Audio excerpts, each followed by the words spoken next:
patience. We had a long list of autograph seekers upstairs, but we've got Coach Campbell and Sydney Harris after tonight's game against Kansas. We'll start with an opening statement from Coach, and then we'll take questions in the room.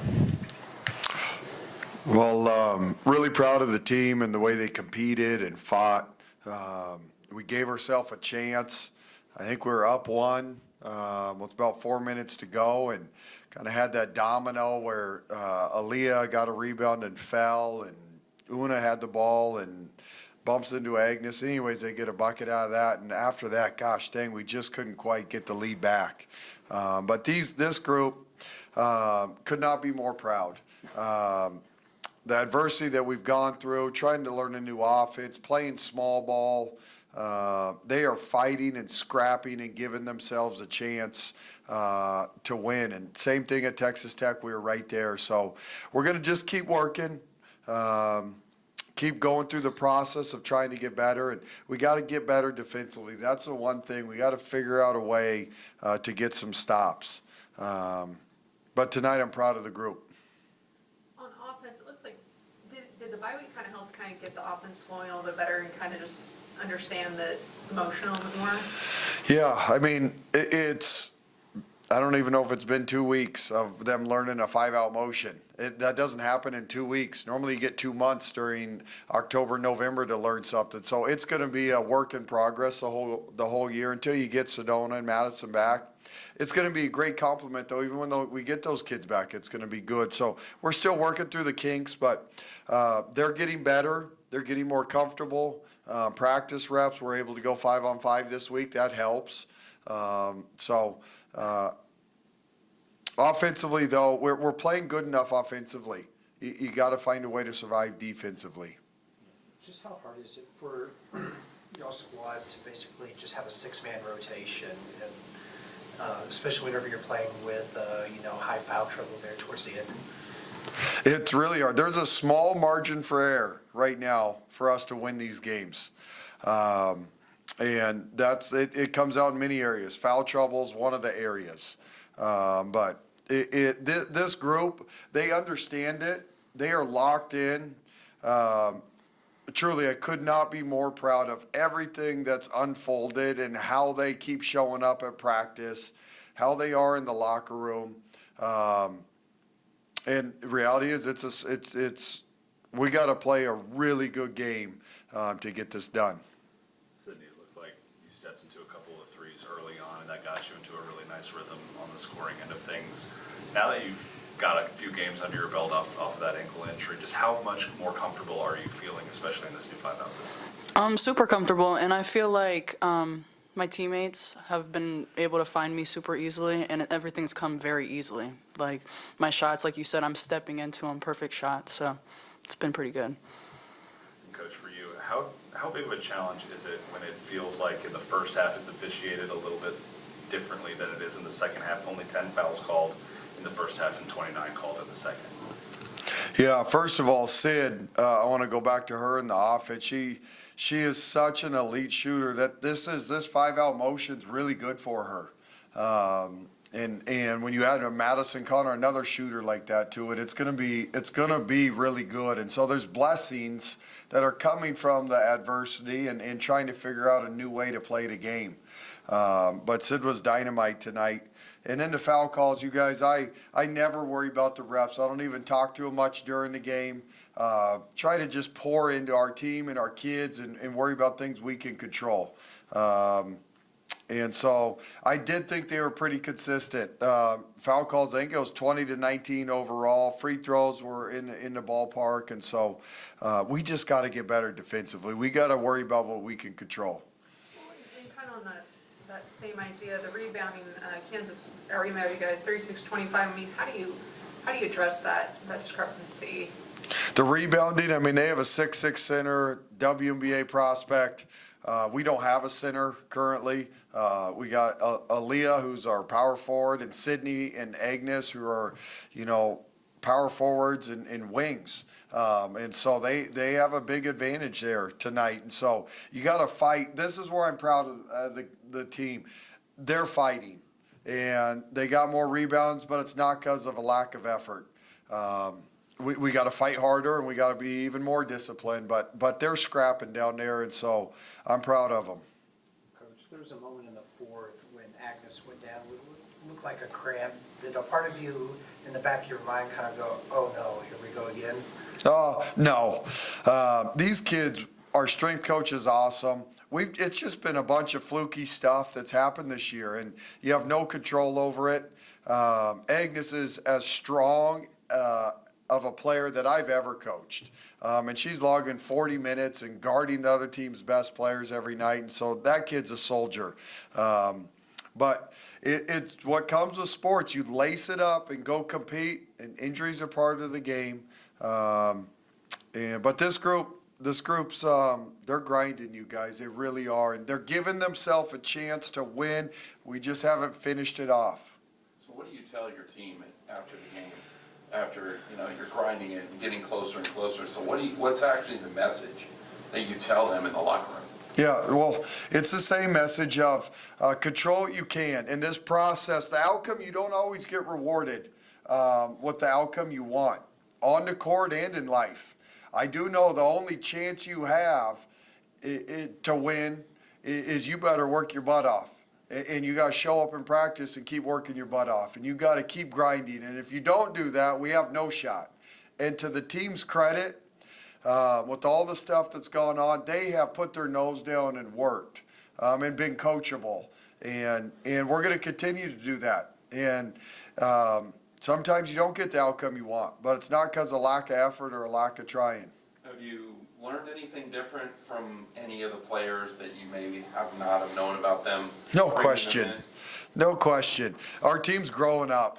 All these kids. Sid missed, 8 weeks, and she's jumping into the mix, and she didn't get, all the reps that other people had, and is figuring stuff out. Vic's a kid that's playing 30 minutes a night as a true freshman, as a point guard. It's hard to be a true freshman point guard in the Big 12. But if you have no other option, figure this out. And Agnes is carrying us as an absolute soldier. Una and Tara, Aaliyah's blossomed. Literally, I think she's leading the league in effective field goal percentage. And so each one of these kids, there is no other option. You got to figure this out now and grow up now, and they're doing that. Speaking of growing up, can you talk about your point guard, Una? Today, 7 assists, 0 turnovers. Seems like she's really taken that role of being court general and ran with it. Una right now in the Big 12 has a 2-to-1 assist turnover ratio. I think she's shooting about 45% from the field, 50% from three. Una loves the game of basketball, studies it, works at it. She is all in. And right now, her and Aaliyah are playing efficient, high-level basketball in Big 12 play. But it's part of this growing up phase. This group has been thrust into this situation, and I couldn't be prouder of how they're handling it. Sydney, for you, what do you feel like you've learned throughout this process, just of all these changes and everything going on? I think I've just learned, like MC said, was to grow up. I mean, I've played like maybe 4 or 5 games in the Big 12. I'm coming from mid-major. I mean, that's both Division I levels, but I mean, the jump is insane. So I mean, I've just learned to get tougher, control what you can, like miss a shot, you gotta keep going. I mean, you can't turn your head down, anything, you just have to keep going. And I feel like I've grown in that, maturing, not letting small things affect the entire game. And I feel like that's probably my biggest thing so far. Adversity of the year aside, Sydney, you made a decision to hit the portal and ultimately to end up here at this moment right now. Hearing your coach talk about you the way that he has and knowing how your team is battling through all of this. Just talk about TCU and your choice to come here, and has that been affirmed at this point?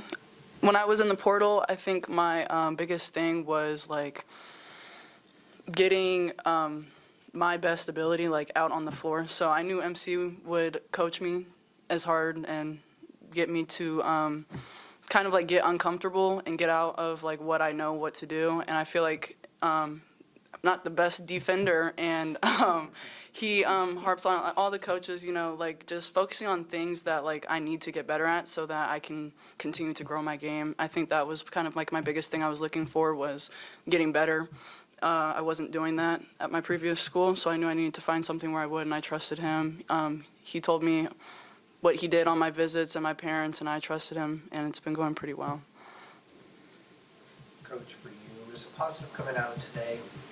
23 assists on Yeah. 25 made buckets. Yeah, this group shared the ball all year, and it's a new cast of players, and they're sharing the ball. I think that's something that we recruit to and try to find kids that do that. And so obviously you had Jaden Owens, who was one of the best playmakers in college basketball. But as these guys are getting comfortable, they're learning how to play together as a unit. And there's not one kid that's the playmaker that Jaden is, but they are a really skilled offensive group. And they share the ball and they create for each other. And so tonight, I'm so proud. We have been harping on taking care of the ball. And we did that tonight with 11 turnovers. And so there's some other things. You got to rebound, you got to defend, you got to take care of the ball. But tonight, 23 assists on 25 field goal attempts. That's this group. That's what they got to do, and that's what they're going to do. That's who they are. They're a very unselfish group. Sydney, for you, since Jaden's injury, she's kind of referred to herself as Coach J. How does she help you during a game? Not just me, everyone. Jaden's always talking. Before she got hurt, now that she's hurt, she's still the same person. She's always telling you, what you need to do, what you can do, things to help you. I mean, she's just a great teammate. I mean, she's a great person. She's just always positive, and she's just telling you, she has the best interest in everybody. So if she sees something, I mean, obviously, like when you're sitting on the sideline, you see things you don't when you're playing the game.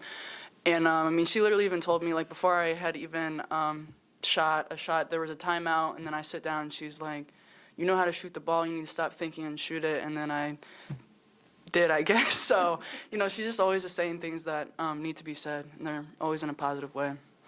Mark, you mentioned earlier, when Sedona and Madison get back, is there a timeline for their return at this point?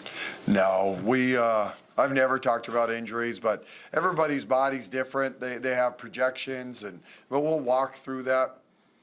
We have a great medical staff and strength and conditioning, but in theory, they should be back during the regular season. And so those will be great. If we end up getting those back, they'll be great additions. Again, they're going to have to learn the 5-out, okay? Or do you go back to the 4-out and reteach everybody this season? Holy smokes. But they're on track to get back and be a part of the team and help us before we get to Kansas City. And so that'll be exciting. That's where this process, you guys, this group is, okay, I don't know what the wins and losses will be, and that was when we're healthy. We don't set a number. Max out the talent that this group has, okay? And this team currently is, how do we keep getting better? We know we're going to get some pieces back along this journey, but we got to be a better team than when we lost them than when they come back. And that's all we can control. And that's where this team has shown a lot of maturity as a group. And I know they want to win. We all want to win. But I guarantee you they'll show up at practice and chip away. And we got Oklahoma on Wednesday, and we got to get better, and we'll prepare. And I know they'll do that. And we're going to be a better basketball team when Madison and Sedona come back. I know that for sure. Anything else for these two? Yeah, so you guys have talked about the team has to grow up in a hurry and adjust all these things. Coach talked about being able to practice 5-on-5 and what that means. What have the newcomers brought to you guys to sort of help you get back on, grow up? Well, obviously they've brought bodies, but they bring energy. They just literally got here. I mean, they're like the happiest people ever. I mean, sometimes, we're not the most excited to go do a big heavy lift, and, they're the ones that are like, yeah, like, come on, like, happy to be here. But, I mean, they work hard. I mean, I think it was like they had tryouts and we had a game coming up. I mean, I saw Ella and Piper, they were in the gym getting shots up, preparing themselves just if they're put in that situation to come in, which I thought was amazing. I mean, it's good to see that they care and, like, they're trying to like perfect their game, like if they were put in the position to go into the game. So we're doing really good. Sydney, for you, you know, it's 8 weeks recovering from an ankle injury. Do you kind of feel like you're back to your old self? It looks like you're having fun out there. Yeah, I would say I am. I think I still need to get in a little bit better shape, but it's coming along. I think I am playing very confident. My teammates are always, you know, hyping me up too, so, you know, that always feels great. The coaching staff is always telling me do what you can, like, do what you do and everything. So I've been very confident. It's been awesome to be back. What does it say about the culture of this place, that in a season like this one, the conversations have always been positive and hopeful and, you know, kind of team, you know, focused on the journey and on the work? I mean, you can't, if we were acting upset and angry and mad about everything, I mean, we wouldn't even be, we'd probably be getting blown out. I mean, we have to stay positive and control what we can, play together, and that's what we've been doing. And I think you can just tell, like, in 3 games, we've progressed so much, and it's just we're gonna keep getting better. Do you think this, in some way, that this kind of adversity that y'all faced this year will serve you well going forward as you continue your college career? Yeah, I think it will. I mean, who would have thought?